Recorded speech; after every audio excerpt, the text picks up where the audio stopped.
it. You see it. We back with another video. And as you can see, we back on the MT-09, my boy. Oh, it feels so good, guys. It's been like little over 2 months trying to figure out what's been going on with the bike and everything like that, man. And I know some of you are probably wondering what's going on with the bike. What happened? Why haven't you been riding it? I got a valve adjustment. When I got the bike back, it was not riding the same at all, not even close. For some reason, it would like bog out above 7,000 RPM, rolling onto the throttle. So I take it back to the spot that did the valve adjustment. They were like, oh, it rides fine. I don't see nothing wrong with it. It feels good, whatever. Like, oh, here we go. I already knew what it was about to be. Like, they can't fix a problem if they don't think it's there. So I'm like, here we go. So I was like, you know what? Cool, whatever. I'm not even gonna go back and forth with them. So we took the bike, bogging out at high RPM, stuttering, whatever it was doing. Even in neutral, you'll rev it up if it's like past 7,000 RPM, hold the throttle then at like 8,000 RPM and it'll just start bogging out. So I'm pretty sure I have a video of that happening.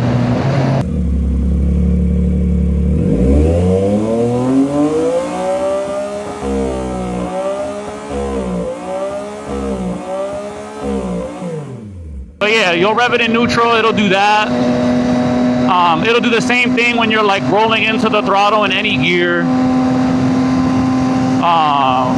They couldn't get it to do it or whatever, so they didn't take the time. I feel like, me personally, I feel like they didn't even take the time to actually take the bike back and look at it. I went that day that I took it out for a ride. It was doing that. I took it back. I said, hey, look, I'm having this problem. They took it for a test drive. They said, oh, the bike feels fine. It feels good. I'm like, all right, so I'm waiting for them to say, oh, just leave it and we'll take a look at it, further look at it, see what's going on. That never happened, so I was like, all right, cool, I'm taking the bike back home. I took it back to storage because I wasn't gonna keep riding it like that. So I called the dealership where I bought the bike from, and I told them the issue I was having. And I also told them that, like, look, I got a valve adjustment. Ever since I got the valve adjustment, the bike has been running pretty rough. So they were like, oh, just drop it off whenever you can and we'll check it out for you. So I took it, I dropped it off. They had the bike for a month and a half. So they had the bike for the first month. When I called them after that month, I'm like, hey, anything going on with the bike? Like, did you guys figure anything out? They were like, no, we're waiting for a call from Yamaha corporate. So in my mind, I'm like, why are you guys calling Yamaha corporate to figure out what's wrong with my bike? Like, have you guys not checked it out? Like, when I dropped it off, I said there was a valve adjustment. Ever since the valve adjustment, it has been acting up. And I told them, I say, if you could possibly check the timing, make sure the timing's correct, or check to see if there's any pending codes, because there was no check engine light. And then I called them, and they're like, oh yeah, look, everything seemed to check out good, so that's why we're waiting for Yamaha to give us a call back to see if they had any problems with any other MT-09s that had the same problem yours is having right now, and see if they can give them any type of insight on what's going on. So I'm like, all right, cool. 2 more weeks after that month, apparently they still hadn't heard back from Yamaha, and the tech that was working on my bike quit. So at this point, I'm like, oh, you gotta be kidding me. Talked to the wife, I said, look, we're gonna go pick up the bike because it's been a month and a half and they haven't figured anything out. Like, other than telling me that everything that I asked them to check was apparently okay. I picked the bike up, they charged me the $130 diagnostic to tell me nothing. So I'm like, all right, cool, whatever. I get it. They still took time out of their day, apparently, to look at the bike that hour or whatever. So then I make an appointment with another dealership, another Yamaha dealership. So now all these dealerships are like almost an hour away from me. So I make another appointment with another dealership, another one an hour away. I dropped it off to them. I told them, I said, I got a valve adjustment. Ever since I got the valve adjustment, I've been having this problem with the bike kind of bogging out or fuel cut. It felt like, whatever. So they're like, okay, cool, we'll take a look at it. At most, we'll take 2 hours to look at it. It was gonna be like $300-something for them to take 2 hours of diagnostic. I'm like, all right, cool, not a problem. You know what I mean? I don't care as long as they figure it out. You know what I mean? So So they called me a week later after 1 hour of diagnostic. They said, yeah, we took a look at the bike. We can't get it to replicate the issue that you're saying. So I'm like, oh, here we go again, back to square one, right? So they're like, yeah, so if you want to come pick up the bike, and if you can let us know when you take it back out, like when does it do it, if it's cold outside when it does it, or whatever may be the case. So I'm like, all right, fine, whatever. I pick the bike up. As soon as I leave the lot, it does it. Oh, shit. Here we go again. Later after that, I called them back, and not even a week, it was probably a couple of days. I called them back, I'm like, hey, I got it to do it every time. This is how I do it. So I would roll on the throttle, like I said again, roll on the throttle, above 7,000 RPM, it'll just cut fuel or fall on its face. So I took it to them, dropped it off, and I told them, hey, that's when I can get it to do it. They're like, all right, cool, we'll give you a call once we take a look at it. Not even 20 minutes down the road, they call me and they're like, oh yeah, we definitely think it's your ECU tune. But when I dropped the bike off the first time, you guys would tell me if it was definitely the ECU tune or not. But definitely thinking is not definitely telling me that it is that. You just think that that's what the problem is, not really knowing what the actual problem is. So at this point, I'm like, oh, this bike's never gonna get figured out. And everybody's, oh, trade it in, just get another one. I do not want to trade this bike in.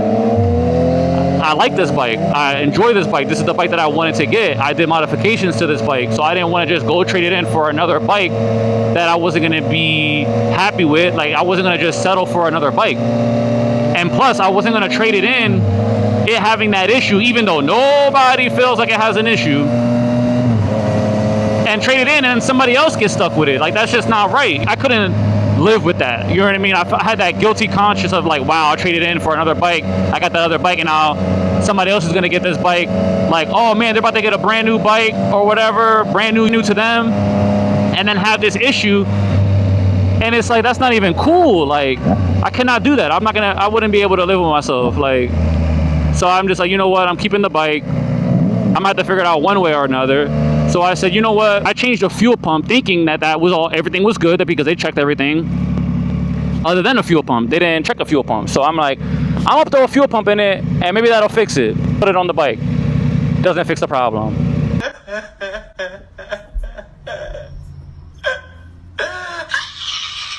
I didn't test the fuel pump or nothing. I'm like, you know what? I'm just gonna buy a fuel pump. I'm just gonna buy a brand new fuel pump, because at this point I'm like, I'm praying that's what it is.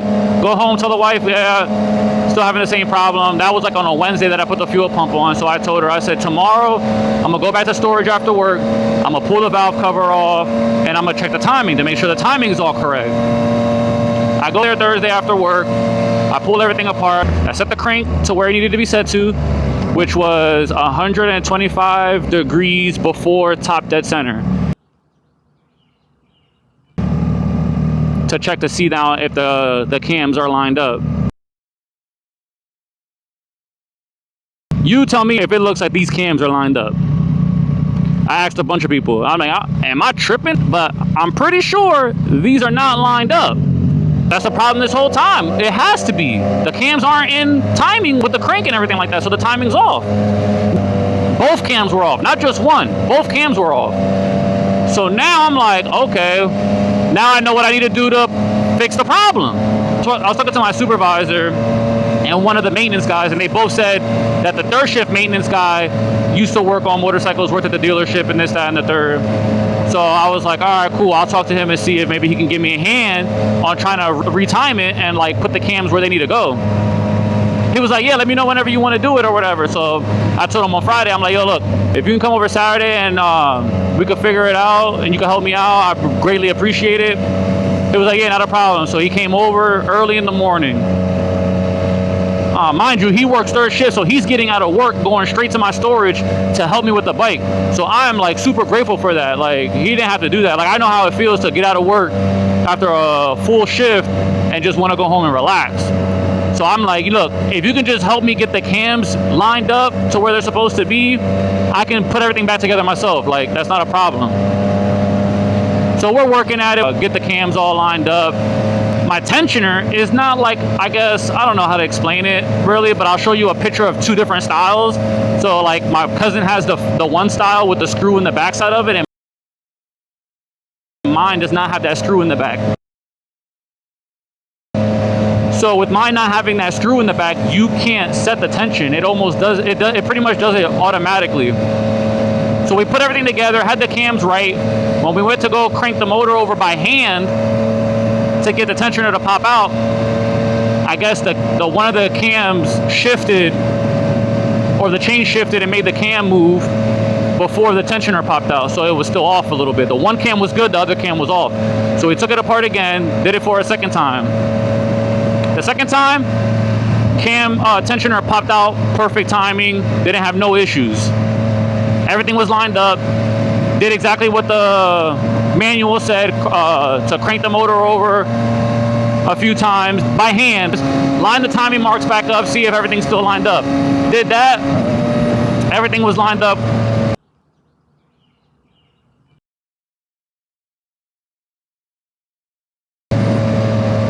Job was done.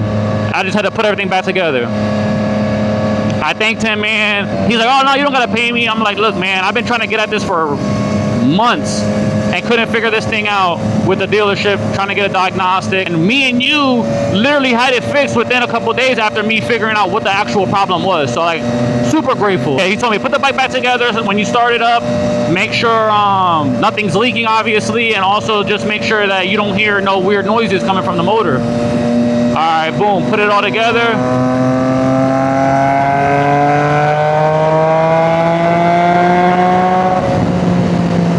Like, look, she running good now. But I put everything back together, sealed it all back up, let it warm up, took it for a test drive, didn't have no leaks, didn't have no weird noises, and most importantly, didn't have the problem that I was having prior. It was fixed.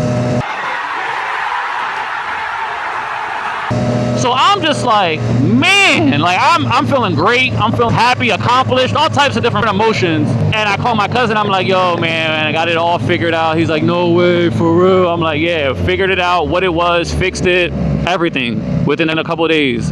Because this being a brand new bike, I'm like, I'm not gonna try to do my own valve adjustment. I ain't never did no valve adjustment before, so I'm gonna take it somewhere that, you know what I mean, does valve adjustments and pay them, a professional, to do it. And then for what? To have this type of issue. I'm not saying I did anything wrong. Maybe they put the motor back together, which is what the guy was telling me that was helping me out. He said maybe they put it all back together with the cams lined up, but instead of cranking the motor over manually by hand, maybe they tried to crank it over after they put it all back together, and when they did, the tensioner didn't pop out quick enough and it jumped timing. I'm like, oh, okay, that makes sense, because even with us doing it by hand the first time, it still jumped. And then we had to redo it, check it again after the second time, and it didn't jump. So yeah, he helped me figure it all out. I texted him, I'm like, yo, I took it for a test drive. Yeah, it's all good, no leaks, no nothing, no weird noises. It rides as it should, man. Thank you so much. He's like, not a problem, anytime. And then I was out pretty much all day with the bike. I was super grateful for him to be able to take time out of his day and give me a hand, like, because I honestly didn't want to try to do that thing myself and mess anything up, especially like since he has motorcycle knowledge, you know what I mean? Like, he's done this before, you know what I mean? Maybe not specifically on my bike, but he's worked on multiple bikes so that he had that knowledge, you know what I mean? The bike is back, you see it, and she's running like she should. I'm happy, yo. Everything happens for a reason though, man. So now, you know what I mean? I feel comfortable enough next time that if something major is like wrong with my bike, I can at least maybe try to do the diagnostic myself, or like look at it, check it out, see what's going on before taking it straight to the dealer and asking them, like, you know what I mean? But if I do have to take it somewhere, I did find another shop that is highly recommended by 2 people. And these 2 people, one being the guy that I wanted to work on my bike, but he only works on sport bikes. He recommended me to this other shop. And then I was out back washing my bike yesterday, and the neighbor, got to talking with the neighbor, he rides, an older gentleman, and I got to talking with him and told him what was going on with the bike and that we got it figured out or whatever. But then he also said, oh, well, there's a spot over here. And when he said where it was at, I'm like, oh, he's gonna say the same spot this guy referred me to. And yup, sure enough, same place. So So I'm like, all right, these two guys telling me where possibly I could take it next time, that's definitely where I'll be taking my bike the next time that I have any issue that I can't figure out or don't feel comfortable working on my own. I told my cousin and my brother, I'm like, look, you guys have any problems with your bike that we can't figure out or any maintenance that we can't do, then like we could definitely try this spot out to take our bikes. And I'm not trying to bash anybody or anything like that. I'm just telling you guys my experience, what happened, and just how things went down. It was to a point where I'm like, because we have a birthday trip set up for John's birthday. We're gonna go riding for his birthday and then stay at like a Airbnb and do some riding for the weekend out there. And that's like in like 3 weeks. So I'm over here like, man, like it's already been 2 months. Like 3 weeks in my mind, I'm like, ain't no way. Like to make another appointment with another shop, they're not gonna bring the bike in the day you call them. You're gonna call the shop. They're gonna tell you, oh yeah, our next appointment is 2 weeks out. You know what I mean? Like they got other bikes that they're working on. Like you gotta book an appointment and wait for your appointment. So and it's usually 2 weeks out. Like anytime I book an appointment, booked out 2 weeks. So I'm like, man, to wait another 2 weeks and then them telling me, oh yeah, we still can't figure it out, and now I have a week left till we go riding. I'm not gonna be able to ride. I'm not gonna be able to take my bike. You know what I mean? Like I would have still went. We would have still done our little trip. Don't get me wrong. I'll take the car or whatever. They can take the bikes.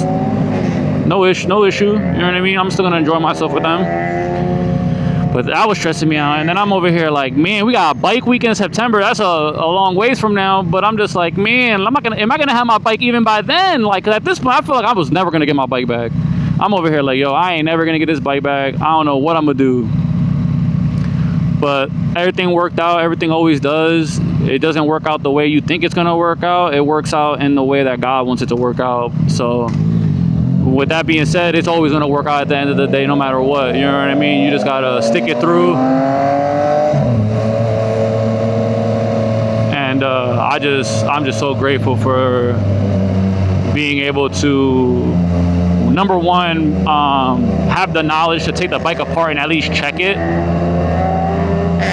And like and have the resources to do the research that I need to like check to make sure that things were set. And then also having the privilege to have this guy help me out, because man, I tell you what, we decided to come out for a quick lunch ride. We have BIRDZ hot chicken. You know, we like some hot chicken. We be at Dave's every once in a while. But I was like, yo, I seen this on Instagram. I was like, we gotta stop here and try this chicken out. That don't look good. So that's where we at now. We're gonna try it out, see how it is. So we'll be back. Well, you know, BIRDZ hot chicken. BIRDZ hot chicken. Look, we all got something a little different. But turn it up. Oh man, I'm full. My stomach is stuffed right now. That John was good too, I'm not gonna lie. That John was busting. We got the 2 different meals and we shared the 2. You guys saw it. But yeah, right there, Pottstown, right on High Street. That John was good. Now we about to just cruise around a little bit, man. Enjoy the weather. We got babysitters, so we're taking advantage. We're gonna go enjoy our ride, enjoy this nice weather. Take a ride up to the pagoda, maybe. So, got the bike back. You know what I mean? We outside with it. And by the time this video comes out, I should have all the new shirts for everybody that ordered one. Shout out to y'all for ordering a shirt. Petro Premium. Yeah, we up to the pagoda now. Heading up there, cruise around the back roads a little bit. And then probably start heading back since we got the babysitter. We got a babysitter for Luca. His grandma watching him. Or his Didi's watching him now, I think. But yeah, we're gonna go take this little cruise up to the pagoda real quick, chill for a second, maybe make a lap around, and then head back. So,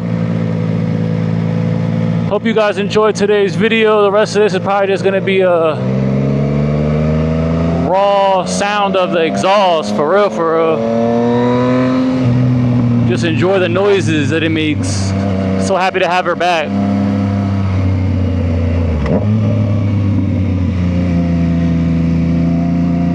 We ain't gonna wild out too hard though, cause you know we ain't geared up like we should be. But like I said, we gonna enjoy the little noises the bike be making when we riding it.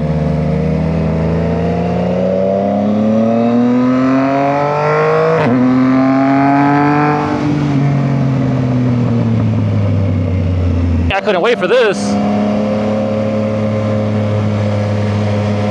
That nice cool breeze in the back roads, man. Ain't nothing like it.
Yeah, he's right there.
Yeah, that's just nice.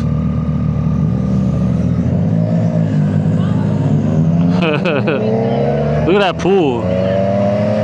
Yeah.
Look.